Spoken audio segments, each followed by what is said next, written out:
Social Security will run out of money. In this video, we're going to talk about when and the changes that they will probably have to make to keep it solvent.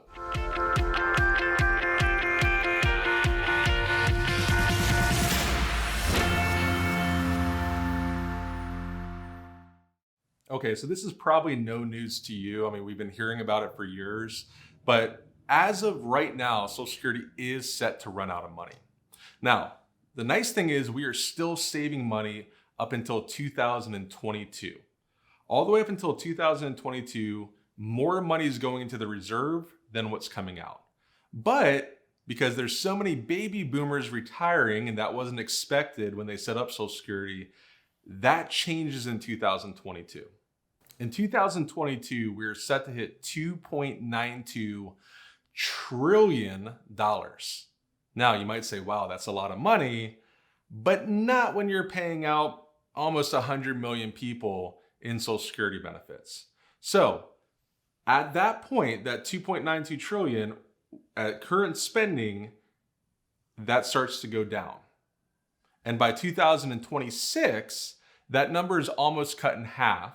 And by 2034, we are set to be out of money based on current spending in the United States. Now, if costs go up, if spending goes up, we could actually run out of money by 2029. So 2034 is actually kind of a conservative number.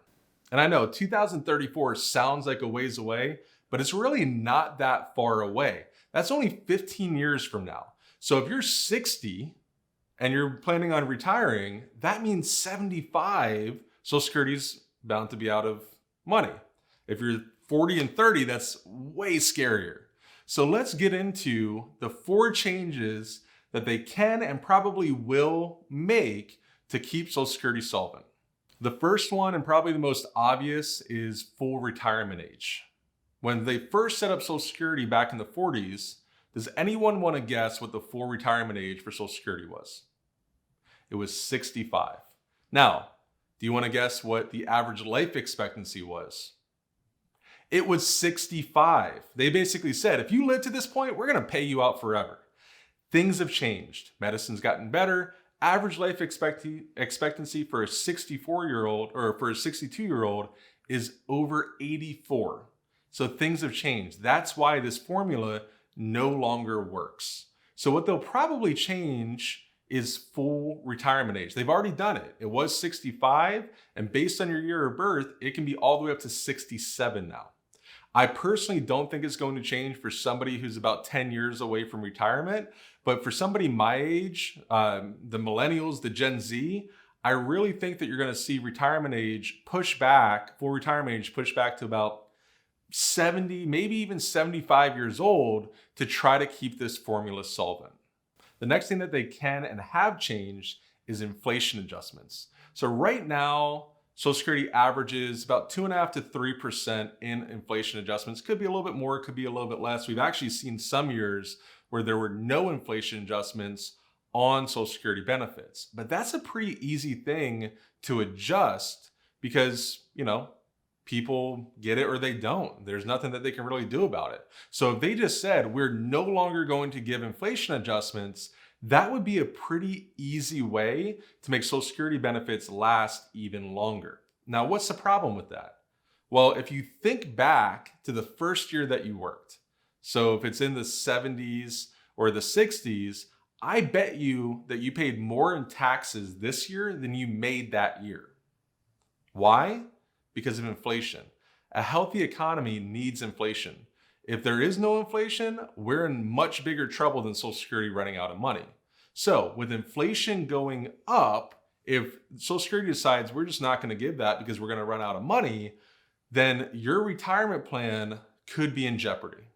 The next change that can and probably will happen is earnings restrictions. And what that means is they can say, okay, we're going to tax you, FICA tax, which we're going to get into in a second, but we're going to have that FICA tax for all of your earnings. But anything over a certain amount, we're not going to give you credit for. They already do that now, but they could decrease that significantly. So they could say, okay, anything over $70,000, we will not give you credit for. meaning if you made $700,000, then 90% of what you make and is taxed will not go to you, it will go back into the pool. The 70,000 will be taxed and will go to you. That's a pretty obvious one that because we already have it in place, that they could adjust. And the fourth and last change that I think that they probably will make is the actual taxes. And why this is obvious is, think about just your life. If you get into debt, what's the easiest way to get out of debt? Making more money, right? Going and earning a little bit more. Well, how does a government make more money? They raise taxes. And so the easiest way to keep Social Security solvent is raising the taxes for people or businesses. Right now, FICA tax is 7.65% for the employee, 7.65% for the employer. Now, if you're self-employed, you're paying both. So that's 15.3%. Now, they could either say, okay, employers, we're going to make you pay 10, or employees, we're going to make you pay 10, or maybe both, right? Or higher or lower, whatever it is.